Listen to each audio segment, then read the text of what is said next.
Merci beaucoup Cheikh Tidiane maa ngi kontaan bu baax si invitation bi si TSM sama tur c'est Babacar Gaye je suis économiste et statisticien consultant et par ailleurs directeur général du cabinet Gaye Associés Consulting. ndax mën nga ñëw ci tënk rek ci ana lan mooy ZLECAf.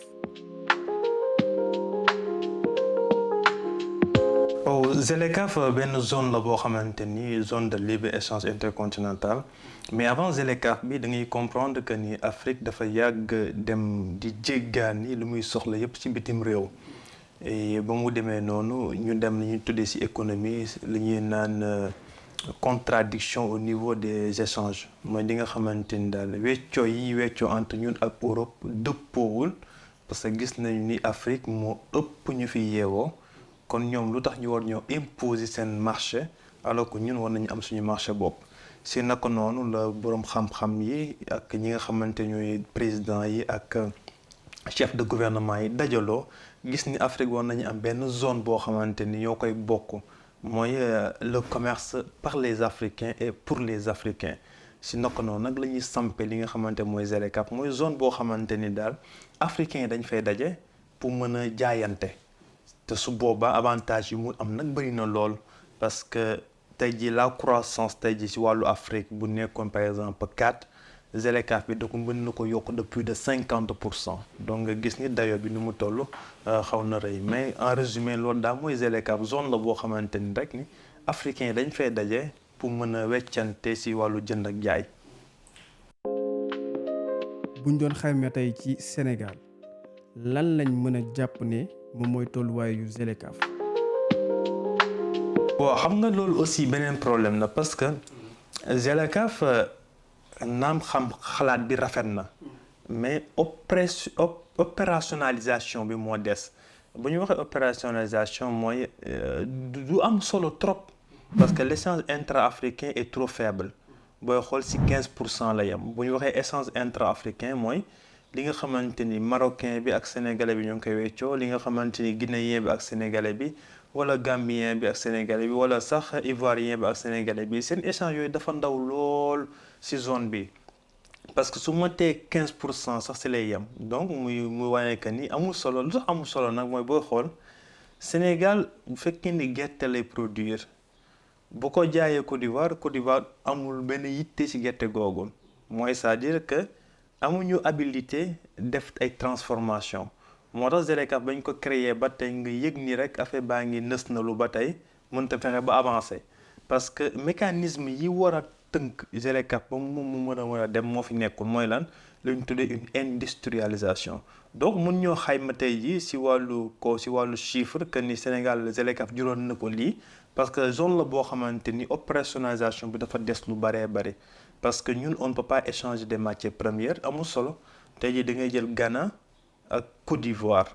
ñoom ñëpp ay producteurs de cacao la ñu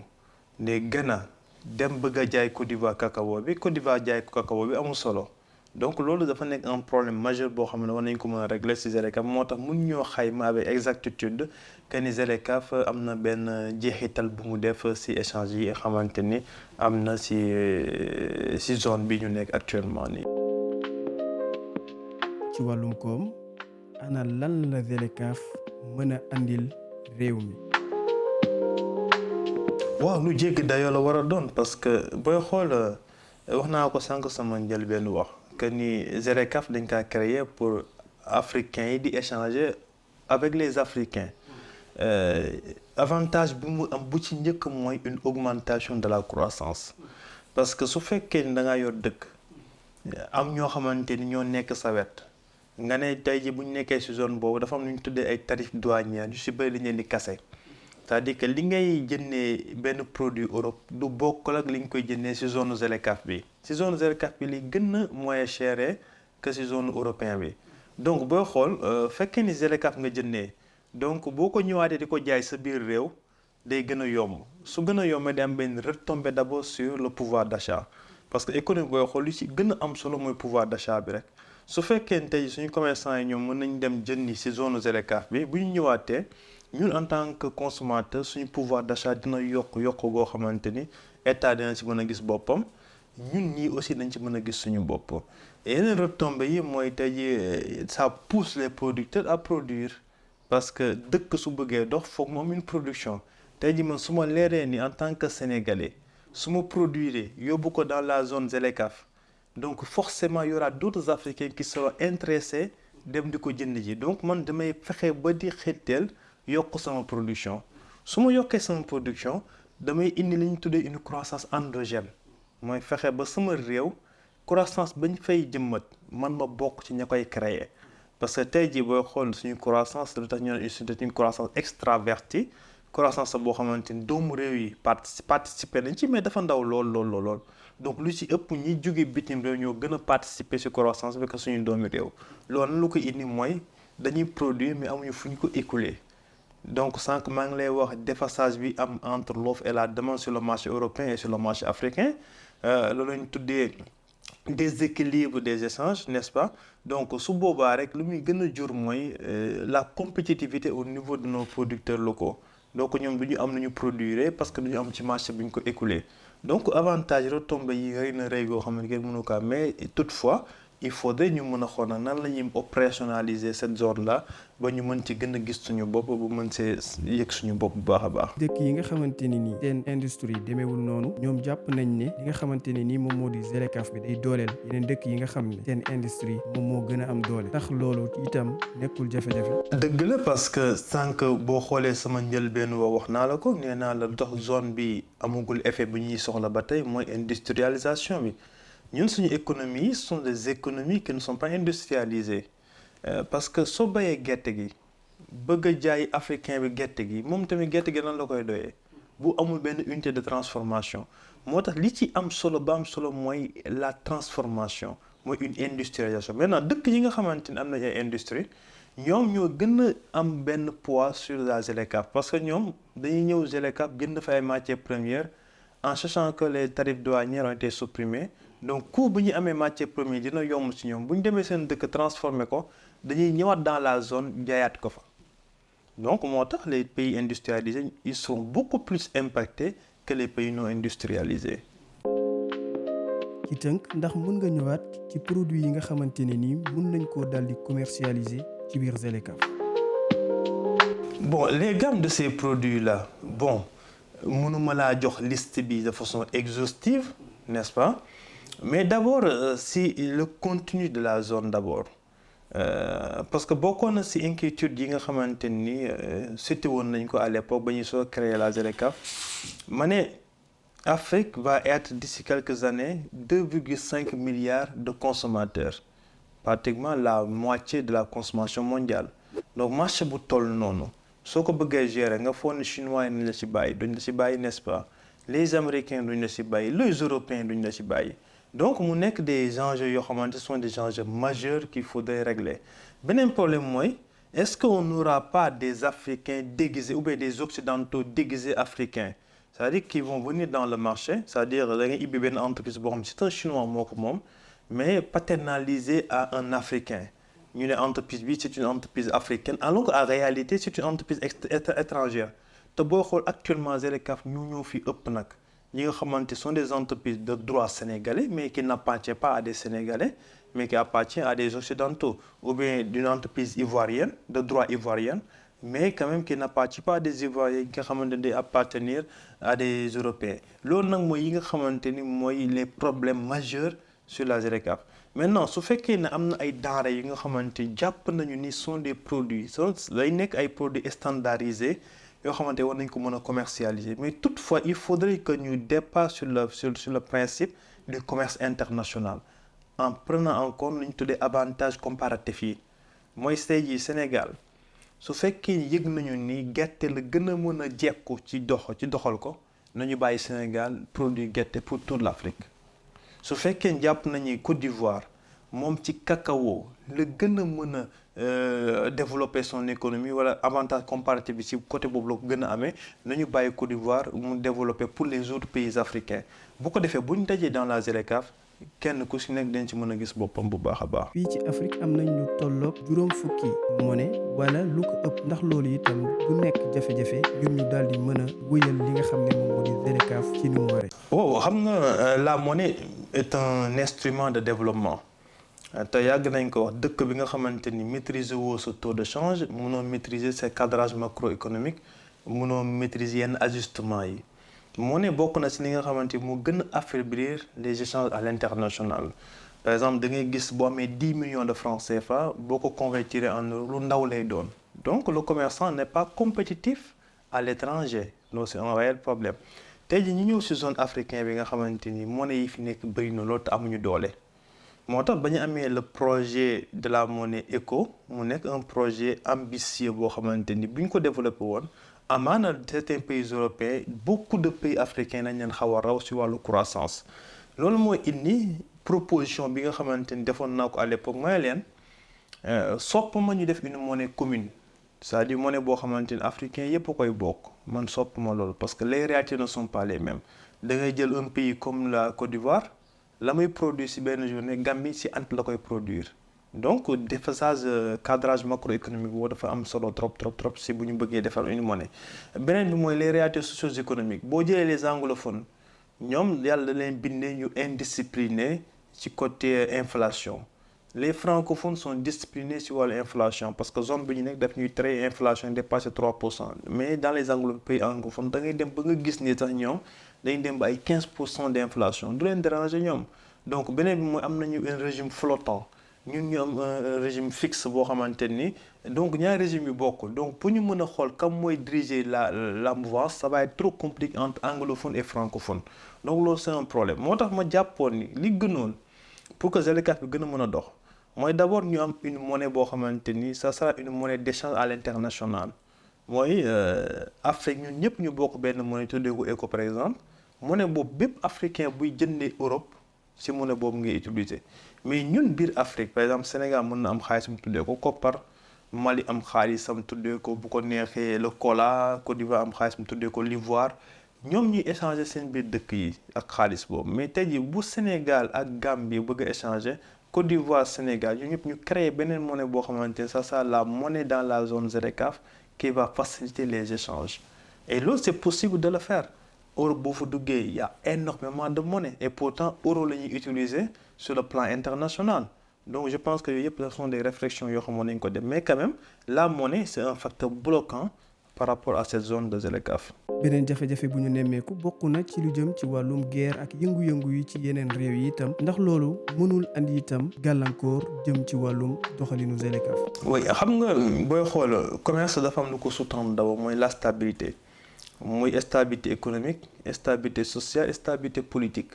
su fekkee ni instabilité juddu na ci benn réew rek dafa am ñoo xamante ni dañoo saytu dëkk yi pour xool ndax ñii mën nañ leen wóolu jox leen ay koppar wala di ñu tuddee ay agence de notation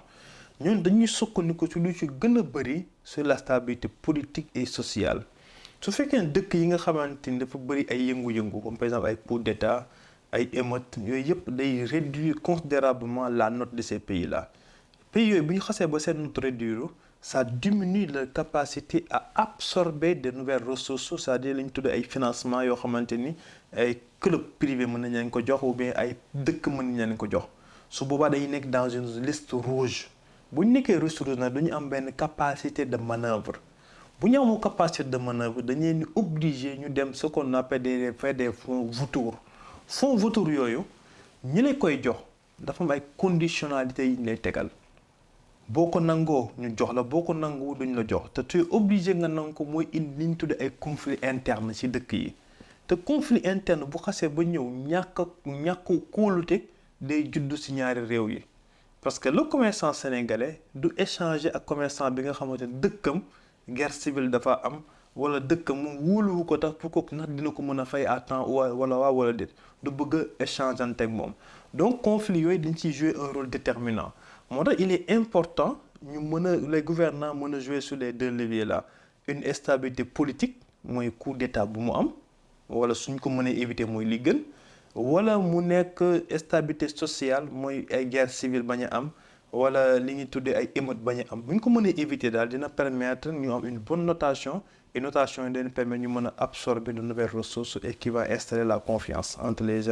acteurs. ñu gis ne yeneen réew yu bëri itam ci seeni taxe dañuy daal di tënku ngir mën a doxal seeni koom waaye ci biir ZLECAf mu mel ni loolu dañ koy daal di teg ndax du leen andil gàllankoor. waaw foofu dañuy permettre ñu comprendre aussi que les taxes douanières ne peuvent pas développer une économie. loolu il faudrait aussi que dirigeants yëpp xam ko que ni la fiscalité n'est qu'un instrument de développement mais taxul dëkk mën a avancer. gis nga lever des taxes douanières ça ne peut faciliter l'échange entre deux pays. booy xool tey jii yéen ngi dégg AES, l'alliance des pays du Sahel qui sont au nombre de 3.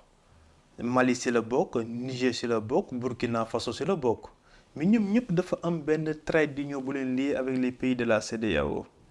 tey jii Sénégal bu doon échanger avec le Mali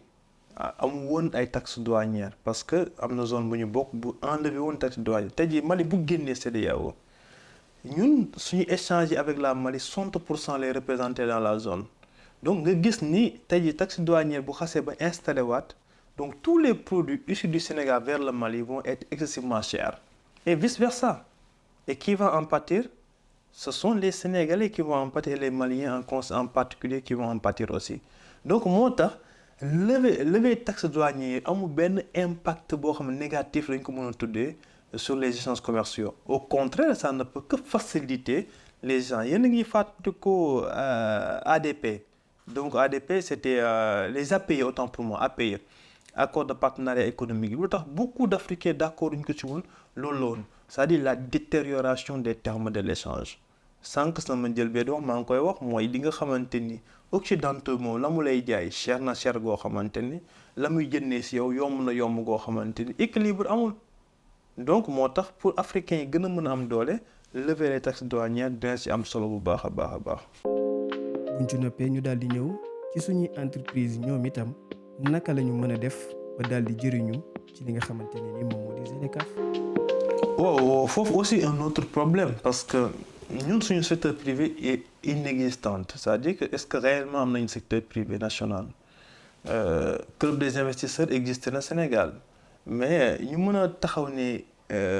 secteur privé réel am na amul parce que secteur privé bi ñoo ngi koy xoolee si Covid ba mu amee.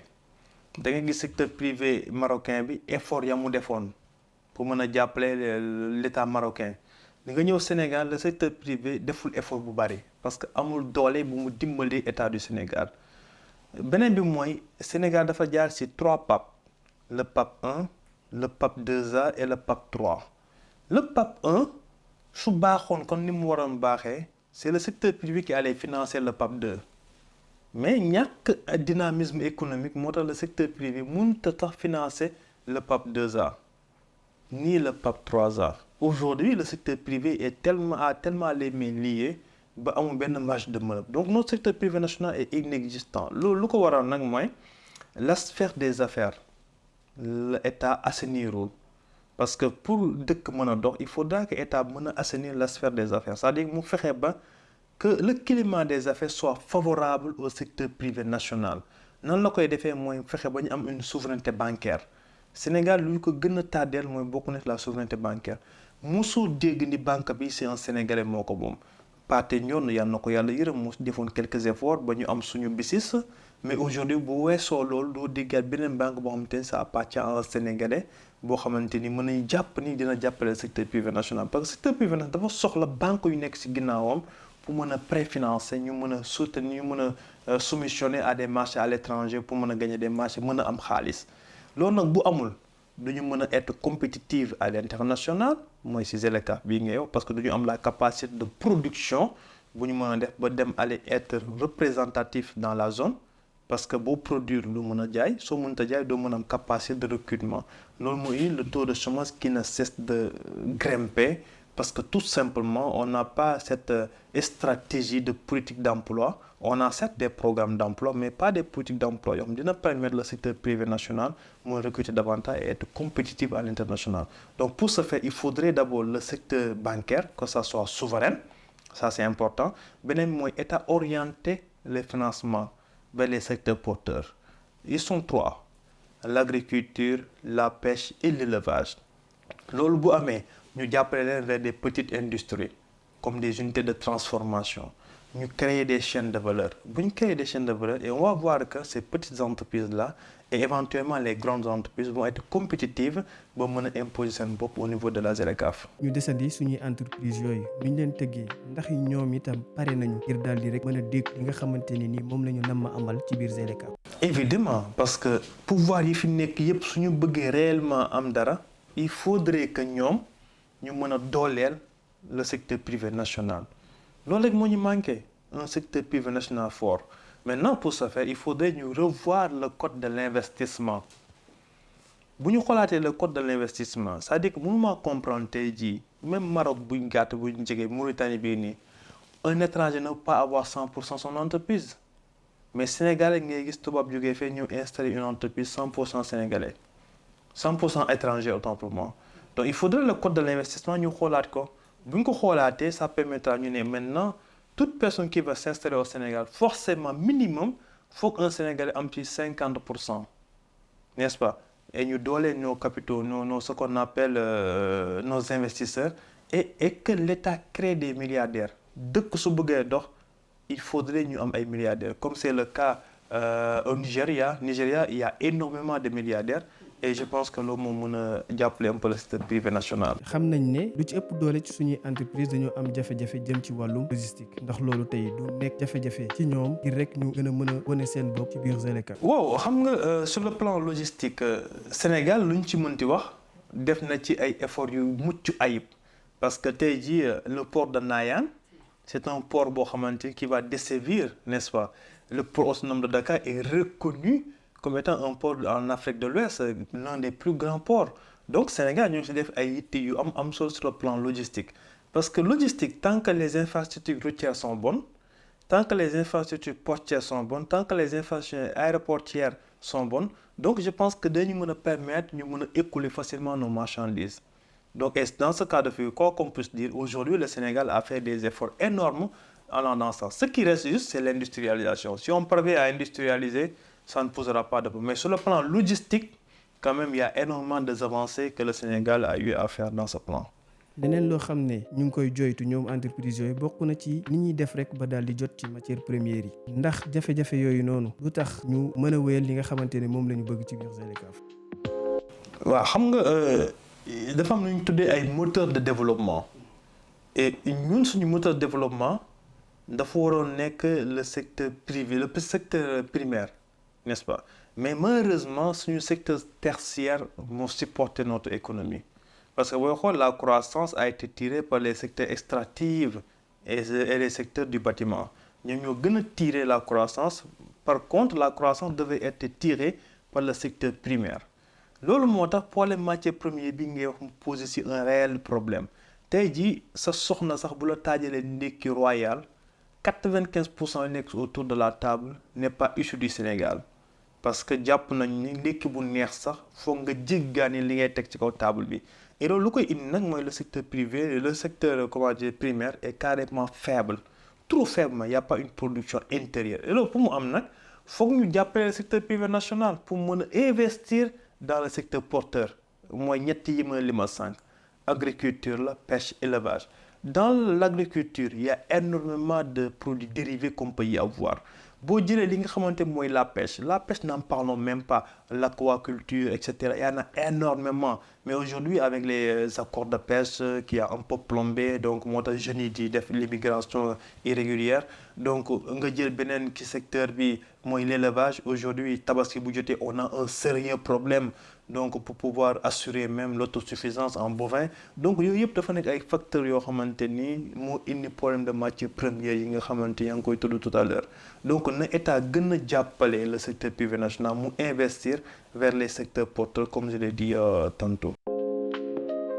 ndax ñi nga xamante ne nii ñoom ñoo tax ñu daal di amal ZLECAf muy africains yi ndax pare nañu rek ngir daal di consommer li nga xam ne moom moo di produits locaux yi. le patriotisme économique xam nga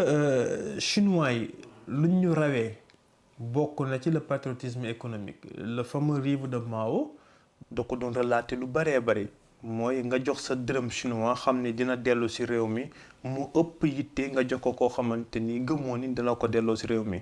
donc ça c'est un problème beneen problème mooy la qualité de la production intérieure parce que ñun Sénégalais bëgg nañu consommer mais suñu problème mooy qualité bi tey jii nu tissu africain bien vrai que yaa ngi ciy def tenue africaine gaa ngi ciy def effort bu considérable mais toutefois da ngay jàpp ni ba tey finition bi ça reste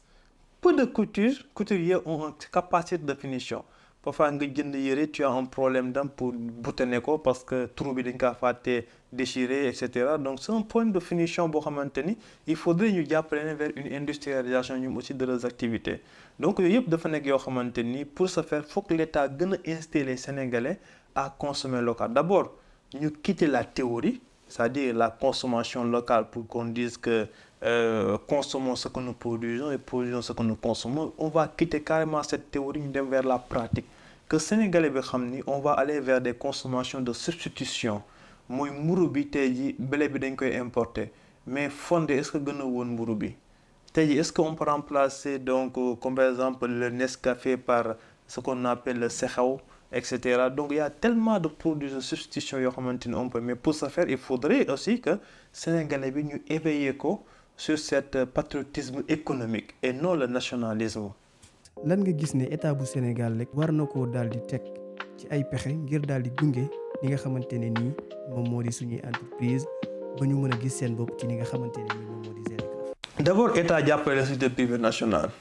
pour ñu gën a produire parce que ZLECAf boo ko waxee production la vente donc nañu gën a produire pour ñu gën a produire nag foog état jàppale leen surtout au niveau de l'accès au financement et ça c'est important. Bon bien que gis naa ñu ci def ay efforts yu am solo DER gis naa ñu ci góorgóorlu mais aussi je ne suis pas d'avis sur le mécanisme dans la mesure où on peut pas donner des millions à des jeunes sans formation initiale loolu kenn du ko def xaalis kenn du ko séddale mais loolu peut-être c'est un autre débat mais sur le secteur privé national nañu fexe ba ñoom ñu gën leen a dooleel rek gën leen a jox seen gëdd ñu mën a produire ba mën a imposer seen bopp sur cette zone de libre-échange intercontinental qu'on appelle la ZLECAf.